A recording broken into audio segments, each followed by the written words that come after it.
ঘটিছে ঘটনাটো? মানে হঠাৎ এনেকুৱা ঘটনা এটা ঘটি গ'ল, যিটোৰ কাৰণে মানে গোটেই দুখনকে ঘৰ চাৰখাৰ হৈ গ'ল। আমি বেয়া ৰাইজখিনিয়ে যিখিনি পাৰোঁ যিমানখিনি পাৰোঁ পানীৰে বাল্টিৰে যেনেকৈ নহওক আমি জুই নুমাবলৈ চেষ্টা কৰিছোঁ। যি নহওক ফায়াৰ ব্ৰিগেডৰ গাড়ীকেইখন অলপ আহিব দেৰি হৈছে, তাৰ কাৰণে মানুহ অলপ উপকৃত হৈছে।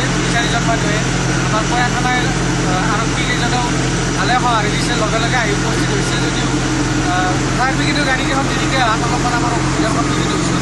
যা নহওক এইখিনি আমি পৰা পৰিশ্ৰমে আমি নুমাবলৈ চেষ্টা কৰিছোঁ। আৰু বিশেষকৈ আমাৰ কয়া আৰু কিৰাণা যিহেতু আমাৰ বহুত ডাঙৰ জনবসতিপূৰ্ণ এলেকা, গতিকে এই এলেকাত আপোনাৰ 24 ঘণ্টাৰ কাৰণে এনি টাইম আমাৰ ইয়াত উপলব্ধ হ'ব লাগে। এখন ফায়াৰ ব্ৰিগেডৰ ফায়াৰ ছাৰ্ভিচৰ কাৰণে অতি প্ৰয়োজনীয় আমাৰ এই থানাত থাকিব লাগে। ঘটনাটো খুব দুখ লগা ঘটনা। তেওঁ মোটামুটি খুব সহজ সৰল ল'ৰা আহিছিল, নিজে কষ্ট কৰি চলি আছিল। আজি মই হঠাৎ গম পাই ৰঙিয়াত গৈছিলোঁ, ৰঙিয়াৰ পৰা কিনি আহি দেখা পালোঁ ফায়াৰ ব্ৰিগেডৰ গাড়ী হোৱাত অলপ দেৰি হয়। মোটামুটি 4 ঘৰ মোটামুটি ছিন্ন বিচ্ছিন্ন হৈ গৈছে আৰু তেওঁৰ মোটামুটি পৰিয়ালবোৰ মোটামুটি 8 পৰা গোটেই পৰা গৈছে। আমি এইটো চৰকাৰকো অনুৰোধ কৰিছোঁ যাতে তেওঁৰ মোটামুটি যেখানি বস্তু ক্ষতিসাধন হৈছে চৰকাৰে তেওঁক সাহায্য দিয়ে।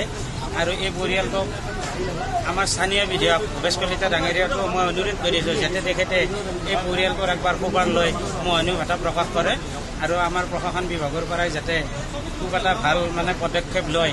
এই মুজিবুৰ ৰহমান আব্দুল হামিদ নামৰ ব্যক্তিকেইজনক চৰকাৰৰ ফালৰ পৰা ভাল সাহায্য পোৱাৰ এটা ব্যৱস্থা কৰি দিয়ে আৰু আমাৰ ফালৰ পৰা আমি ৰাইজে যি সহায় সহযোগ কৰিব পাৰোঁ নিশ্চয় আমি সহায় সহযোগ কৰিম বুলি আমি কথা দিছোঁ।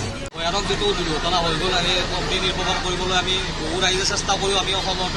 গোটেই পৰিয়ালটো ইতিমধ্যে ঘৰ যিমান আছিল পৰা গৈছে, দাহ হৈ গৈছে। বহু ধৰণৰ ধন সম্পত্তি দোকানো এখন আছিল, সম্পূৰ্ণৰূপে দাহ হৈ গ'ল। অগ্নি নিৰ্বাপক বাহিনীক আমি ফোন কৰাৰ পিছত ৰাস্তাৰ কাৰণে হওক বা বিভিন্ন অসুবিধাৰ কাৰণে দূৰ যিহেতু হয়, আমাৰ পৰা মোটামুটি 12-14 কিলোমিটাৰ দূৰত সেনেকুৱা অনুষ্ঠানটো আছে, তাৰ পৰা আহোঁতে আমাৰ বহু দেৰি হৈ যায়।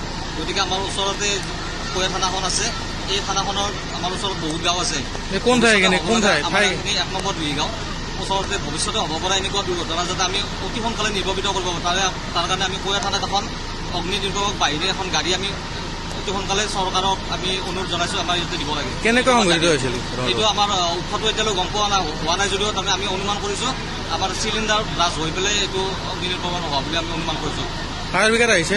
ফায়াৰ ব্ৰিগেড আহি পাইছে, কিন্তু সময়তকৈ দেৰি হৈছে, কিন্তু উপায়ো নাই। আমিও বুজি পাব লাগিব ৰাইজে ৰাস্তা সৰু, ৰাস্তা বেয়া আছে, স্পীড ব্ৰেকাৰ আছে, গাঁতো আছে, বিভিন্ন সমস্যাৰ কাৰণে এইখিনি সময়ত গৰু ছাগলীৰ ৰাস্তা বহুত থাকে, সেইকাৰণে ডিষ্টেঞ্চৰ কাৰণেও সময় লাগিছে। গতিকে এই বিষয়টো যাতে চৰকাৰে অতি গুৰুত্ব সহকাৰে আমি তাৰ কাৰণে অনুৰোধ জনাইছোঁ।